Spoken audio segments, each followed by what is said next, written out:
Introducing the African Diaspora News Channel app, your gateway to stories that's overlooked by the corporate mainstream media. And we serve as the voice to the so-called Black community. Again, we got Dr. Candace Matthews. A lot of these documents, looking at. We are committed to informing and educating through the power of media. This country is supposed to be about the land of the free for all. It has not been free for Black people, and we are tired. With our platform, we're helping to end injustice by exposing it. Join us in standing for excellence in journalism and serving our community. Download the African Diaspora News app today. Dumelang Afsheni Ralocha Sanwanani Molweni. My name is Naledi Mfoloe, and it is my absolute pleasure to welcome you to the latest edition of the African Diaspora News channel, where we unravel the stories that shape our world and our communities. Now, today we get into a provocative statement by a renowned holistic healer, Dr. Sebi, who once said, "Don't expect to be healthy when your oppressor is feeding you."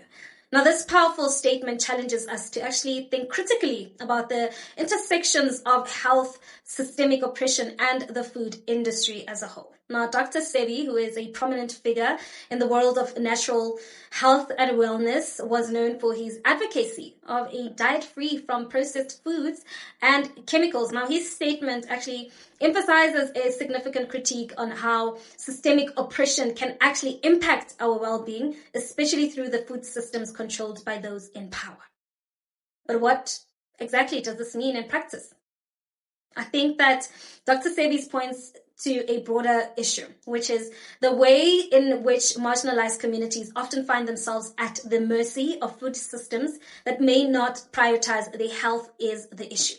In many areas, particularly those with high population of Black people, which is Africa, we are always disproportionately exposed to processed foods high in sugar, salt, and unhealthy fats, which often provided by large corporations with little regard for long-term health and outcomes.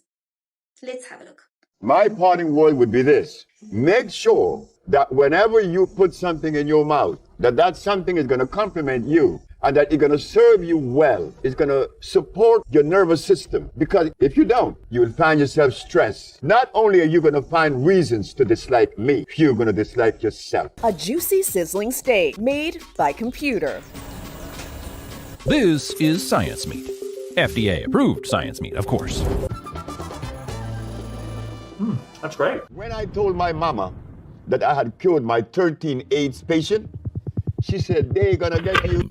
Why do we go to see the doctor to give us the chemical when the Bible said the herbs are for the healing? Africa, way over here, we put America. What happened between hair and hair? A lot happened. You see, when we were hair, without the mathematics, without the ABC, without the sciences, we had something to our advantage that we no longer have here. We are blind hair. Hair we weren't. We were seeing. Why? Because God provided us with everything we needed here. And none of it was comfrey or rice and beans. There were no tofu. There were no soy there. There were no cow. And there were no hogs, no chicken. There were no flour. Those things didn't come from Africa. You see rice and beans and flour and cheese and meat and the starch that you eat, they all came from right here, from a laboratory. Now, for us to eat, you have to have the understanding of biochemistry. But when we were here, we didn't have to know anything about biochemistry. Why? Because God doesn't make poison. Now, Dr. Sebi's statement can be interpreted as a call to question the broader systems of power that shape our food environments. I think that if the institutions that control what we eat are driven by profit rather than health, how can we truly expect to thrive? Now, his statement is a reminder of the need for structural change to actually ensure that all communities have access to wholesome, nourishing food. Now, from Dr. Sebi's statement, I think it's clear that health is deeply intertwined with justice. The food we eat, who provides it, and the conditions under which it's made all play crucial roles in our overall well-being. The reality is, many marginalized communities are often left vulnerable to food environments that prioritize profit over well-being. This can manifest in unhealthy, processed foods, in neighborhoods where access to fresh produce is actually limited. Now, when we are largely dependent on food systems controlled by those who have historically oppressed us, it's no surprise that these systems can perpetuate conditions that harm us rather than heal. Let's have a look. Bill Gates has taken over control of WHO, and it's become his vessel for, what he calls philanthrocapitalism, which is a way of making a lot of money by controlling these international institutions that make public health policy. And, for example, you get the WHO, which funds most of the African health departments, to use its power and leverage over those departments to mandate vaccines for the children in those countries. And those vaccines are made almost invariably by companies in which Gates has a private financial interest, or which his foundation has a private financial interest. It was the same thing that he did with the Green Revolution in Africa.